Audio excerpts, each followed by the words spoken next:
Hello friends, good evening. અત્યારે સાંજના 6 વાગ્યા છે અને મારી ડોટર માટે સ્ટ્રોબેરીનું જ્યુસ બનાવવો છે. એટલે હું અત્યારે સ્ટ્રોબેરી ડાયરેક્ટ અહીંયાથી હાર્વેસ્ટ કરવા માટે આવી ગઈ છું. તો તમે જોઈ શકો છો કે પાકી સ્ટ્રોબેરીઝ હું અત્યારે હાલ લઉં છું.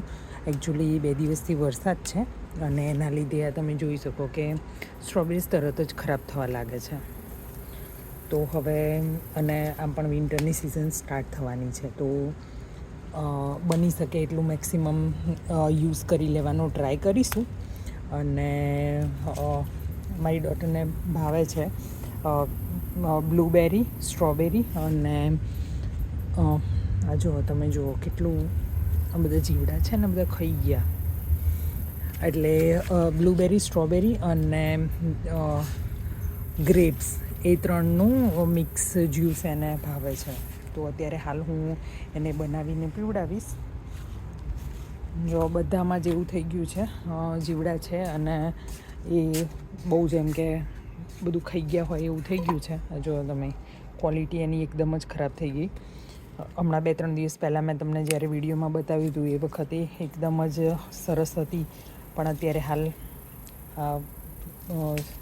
રેની સિઝન થઈને એના લીધે થઈને આ બધી સ્ટ્રોબેરી બગડી ગઈ છે.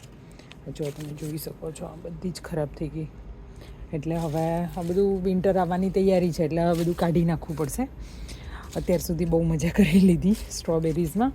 હવે હું તમને બતાવીશ કે એનો જ્યુસ હું કેવી રીતે બનાવું છું અને કેટલા પ્રમાણમાં લઉં છું. હવે પહેલાં તો આ સ્ટ્રોબેરીઝને ધોઈ લઈશ, કેમ કે બહુ બધી નાની નાની જીવાત છે એના ઉપર બેઠેલી હતી.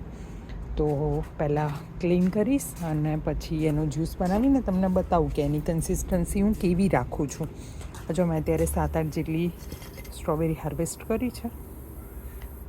હવે જ્યુસ બનાવી લઈશ. તો મેં સ્ટ્રોબેરી વોશ કરી લીધી અને એના અંદર જે કે બી થોડો ખરાબ પાર્ટ હોય, જે જીવડાએ ખાઈ લીધું એવું લાગે છે, એ બધું કટ કરીને કાઢી લીધું. સાથે થોડી બ્લૂબેરીઝ લીધી, એ બી વોશ કરી લીધી અને થોડી દ્રાક્ષ લીધી છે. તો આ બધું જ આપણે હવે નિંજાના જારમાં બધું ક્રશ કરવા માટે એડ કરી દઈશું. તો બધા ફ્રૂટ્સની સાથે મેં થોડો અડધી ચમચી જેટલો ગોળ પણ નાખ્યો છે, જેના લીધે કંઈ બી ખટાશ હોય તો એ આના અંદર થોડી બેલેન્સ થઈ જાય, રાઈટ. અને હવે નિંજાના બ્લેન્ડરની અંદર આપણે એને મિક્સ કરી લઈશું.